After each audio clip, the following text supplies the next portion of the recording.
شمشیر بے نیام حضرت خالد بن ولید part number 138 اپنا اسلامک اسٹوڈیو۔ ناظرین، شہنشاہ ہرکل کے داماد توما نے اپنی قیادت میں مسلمانوں کے اس دستے پر حملہ کر دیا جو اس قلعے کے دروازے کے سامنے متعین تھا۔ ناظرین، یہ 5000 مسلمان سواروں کا دستہ تھا جس کے سالار شرجیل بن حسنہ تھے۔ ناظرین، توما کے حملے کا انداز آج کے دور کی جنگ کا سا تھا۔ اس نے دیوار اور برجوں سے مسلمانوں پر تیروں کی بوچھاڑیں مارنی شروع کی اور اس کے ساتھ فلاخنوں سے سنگ باری کی۔ تیروں اور پتھروں کے سائے میں توما نے اپنی فوج کو تیز حملے کے لیے آگے بڑھایا تھا۔ یہ طریقہ کارگر تھا۔ ناظرین، مسلمان پیچھے ہٹنے پر مجبور نظر آنے لگے تھے اور ان کا دھیان تیروں اور پتھروں سے بچنے میں لگ گیا تھا۔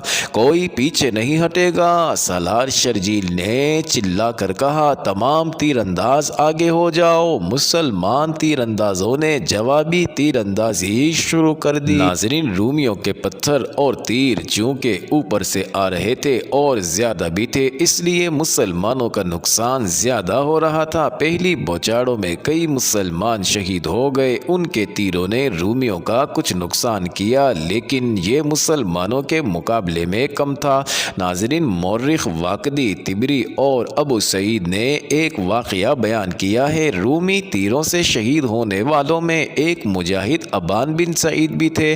ناظرین، جن کا پورا نام ابان بن سعید العاص تھا۔ فوراً ہی ابان کی شہادت کی خبر پیچھے ان خیموں تک پہنچ گئی جن میں مسلمان خواتین اور بچے تھے۔ ناظرین، ابان بن سعید کی بیوی بھی وہیں تھی۔ ان کی شادی ہوئے چند ہی دن گزرے تھے۔ یہ خاتون لشکر کے ساتھ زخمیوں کی دیکھ بھال اور پانی پلانے کے فرائض کے لیے آئی تھی اور محاذ پر ہی اسے ابان شہید نے اپنے عقد میں لے لیا۔ کسی بھی مورخ نے اس خاتون کا نام نہیں لکھا۔ اسے پتا چلا کہ اس کا خاوند شہید ہو گیا ہے تو وہ اٹھ دوڑی اور شرجیل کے دستے میں جا پہنچی۔ کہاں ہے میرے خاوند کی لاش؟ وہ چلانے لگی۔ کہاں ہے سعید کے بیٹے کی لاش؟ ناظرین، 5000 گھڑ سواروں میں جن پر تیر اور پتھر برس رہے تھے، ابان بن سعید شہید کی بیوہ دوڑتی اور شہید کی لاش کا پوچھتی پھرتی۔ کسی نے اسے پیچھے جانے کو کہا اور یہ بھی کہ اس کے خاوند کی لاش اس کے پاس بھیج دی جائے گی، لیکن وہ تو صدمے سے دماغی توازن کھو بیٹھی تھی۔ کسی نے اسے وہ جگہ دکھا دی جہاں ابان کی لاش پڑی تھی۔ ابھی لاشیں نہیں اٹھائی جا سکتی تھی۔ ابان تیر انداز تھے، ان کے جسم میں 3 تیر اترے ہوئے تھے اور وہ گھوڑے سے گر پڑے تھے۔ کمان لاش کے قریب پڑی تھی اور ترکش میں ابھی کئی تیر موجود تھے۔ ان کی بیوی نے کمان اور ترکش اٹھائی اور دوڑ کر تیر اندازوں کی صف میں جا پہنچی۔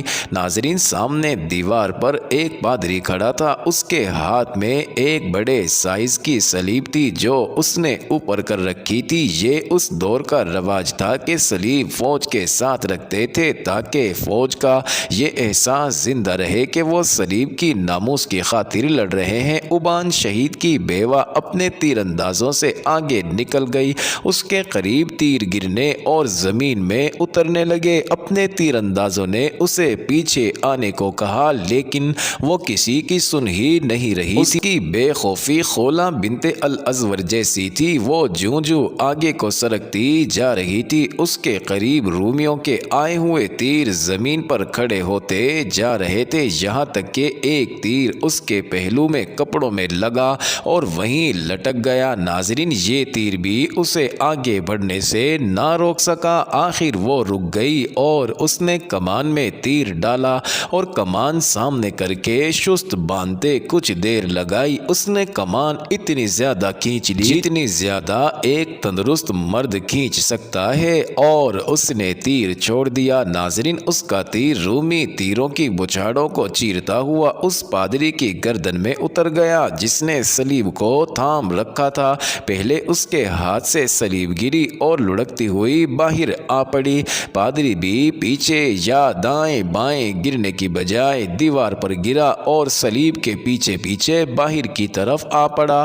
ناظرین، ابان شہید کی بیوہ نے نعرہ لگایا اور پیچھے آ گئی، میں نے انتقام لے لیا ہے، سہاگ کے بدلے صلیب گرا دی۔ ناظرین، وہ تیر اندازوں سے سے آ ملی اور تیر چلاتی رہی۔ سلیب اور پادری کے گرنے کا اثر مسلمانوں پر یہ ہوا کہ ان کا حوصلہ بڑھ گیا، اور ان کا حوصلہ اس لیے بھی بڑھا کہ یہ تیر ایک عورت نے چلایا تھا۔ سلیب کے گرنے کا اثر جو رومیوں پر ہوا وہ ان کے لڑنے کے جذبے کے لیے اچھا نہ تھا۔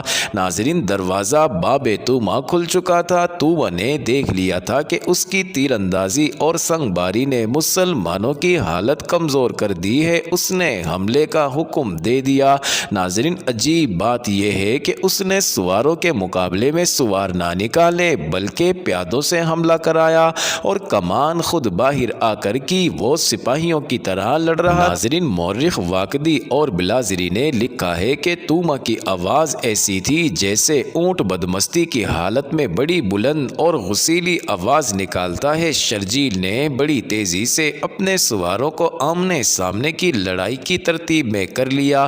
توما نے یہ چال چلی کہ اپنے دستوں کو پھیلا دیا۔ اس کی فوج کی تعداد مسلمانوں کی نسبت زیادہ تھی۔ اس کے پیادے سواروں کا مقابلہ بڑی بے جگری اور مہارت سے کر رہے تھے۔ شہر کے دوسرے دروازوں کے سامنے مسلمانوں کے جو دستے متعین تھے وہ اس وجہ سے شرجیل کی مدد کو نہیں آ رہے تھے کہ ایسا ہی حملہ دوسرے دروازوں سے بھی ہو سکتا تھا۔ توما گرج اور دھاڑ رہا تھا۔ اسے مسلمانوں کا پرچم نظر آ گیا۔ اس کا مطلب یہ تھا کہ مسلمانوں کا سالار وہاں ہے۔ وہ سیدھا ادھر آیا۔ شرجیل نے اسے دیکھ لیا اور تلوار سونت کر اس کے مقابلے کے لیے تیار ہو گئے۔ دونوں نے ایک دوسرے کو للکارا۔ ان میں 10-12 قدم فاصلہ رہ گیا ہوگا کہ ایک تیر توما کی دائیں آنکھ میں اتر گیا۔ اس نے ہاتھ اس آنکھ پر رکھ لیے اور وہ بیٹھ گیا۔ ناظرین، شرجیل نے آگے بڑھ کر اس پر حملہ نہ کیا۔ توما کے محافظوں نے اس کے گرد حصار بنا لیا، پھر اسے اٹھا کر لے گئے۔ ناظرین، مورخوں نے متفقہ طور پر لکھا ہے کہ وہ تیر عبان بن سعید کی بیوہ نے چلایا تھا۔ اپنے سالار کے گرنے سے رومیوں کا حوصلہ بھی گر پڑا اور وہ پیچھے ہٹنے لگے۔ شرجیل کے پہلوؤں والے تیر اندازوں نے تیروں کی بوچھاڑیں مارنی شروع کر دی۔ رومی تیزی سے پیچھے ہٹے اور قلعے کے دروازے میں غائب ہوتے چلے گئے، اور پیچھے جو لاشیں چھوڑ گئے ان کا کوئی حساب نہ تھا۔ ناظرین، رومیوں کا سپہ سالار توما مارا گیا ہے۔ مسلمانوں نے نعرے لگانے شروع کر دیے، ہم رومیوں کے قاتل۔ رومی سالار کو ایک عورت نے مار ڈالا ہے۔ توما رومی کو اندھا کر کے مارا ہے۔ باہر آؤ رومیوں، اپنی سلیب اور پادری کو اٹھا لے جاؤ۔ دیوار پر کھڑے رومی یہ نعرے سن رہے تھے، اور یہ نعرے شہر کے اندر بھی سنائی دے رہے تھے۔ یہ نعرے رومی فوج اور دمشق کے شہریوں کے حوصلے اور جذبے کے لیے تیروں کی طرح مغلق تھے۔ ناظرین، مسلمانوں کا جانی نقصان بھی کچھ کم نہیں تھا۔ بہت سے مجاہدین رومیوں کے تیروں اور پتھروں سے شہید اور زخمی ہو گئے۔ پھر اتنی تعداد لڑائی میں شہید ہوئی۔ شرجیل پریشان سے ہو گئے اور خالد کے پاس گئے۔